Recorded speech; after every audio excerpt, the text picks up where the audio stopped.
I'm Max Howard. I'm actually a Brit, you can hear it in my accent, but I live in America and I've actually been an American citizen since 1990.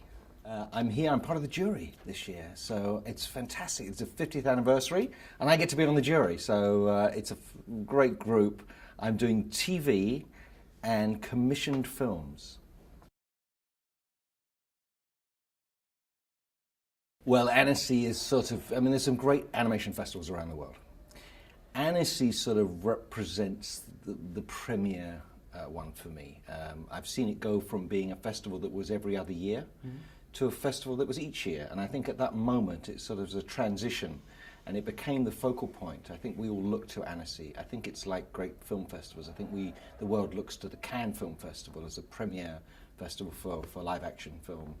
And we look to Annecy for animation. Well, my particular reason for doing animation is, it was a job originally. I got a job working on Who Framed Roger Rabbit to run the studio in London. But it was 2 years later, when I was now in America, my daughter was 3.5 years old, and I took her to see a re-release of 101 Dalmatians. And the film was made in 1959 or 1960. It's one of the first films that I can remember my parents taking me to see.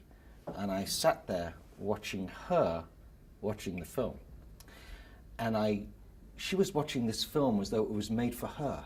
She wasn't watching a film, she had no concept of what 1960 was. She was watching 101 Dalmatians as though it was just for her in that moment. And I realized that perhaps she might take her children one day to see a film that I'd worked on.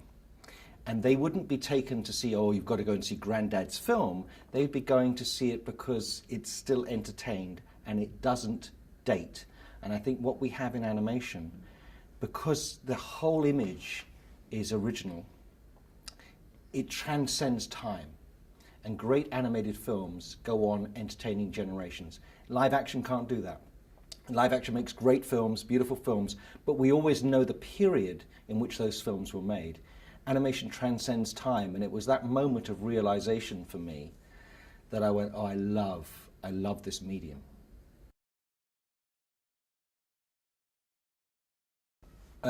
Yeah, I mean, I've got two. One more recent, which was Tony Leondis, who directed a film called Igor, which a film I produced, which I thought was an inspirational director. I thought he was understood value and the budget and the schedule and how to get the very best out of what we have, because I have a saying that there's never enough time and there's never enough money when you set out on any project, but it's how you use that time and how you spend that money which is so critical. I thought Tony was an inspirational director. Brad Bird, who I did The Iron Giant with, I think is a fantastic director. Yeah, and these great directors, of course, can direct live action or animation. They're great directors, and that would lead me to tell you that I think Bob Zemeckis is a great director. His work on Roger Rabbit with Richard Williams was stunning, and he would talk to the animators with Richard in the way that he would talk to an actor. They're giving notes and understanding storytelling. And I think the great animation directors truly understand filmmaking, and that they see the art of animation as part of the toolbox of filmmaking.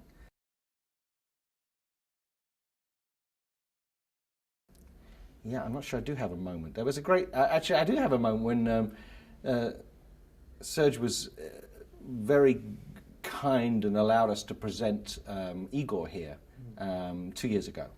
And we did a work in progress and the movie wasn't finished, and we came down here and he was so welcoming of a relatively small film and made us feel so special. And I saw him do it again today with Jeffrey Katzenberg, who he introduced in doing Shrek. I just felt he's a person who embodies the spirit of animation, and remembering how he welcomed me here and then seeing him welcome, he just treats everybody because he so loves the art form. And I looked at him and I went, yeah, you just embody, animation. And I think, the other thing I love about animation and about the art behind the animation, you can take out the language.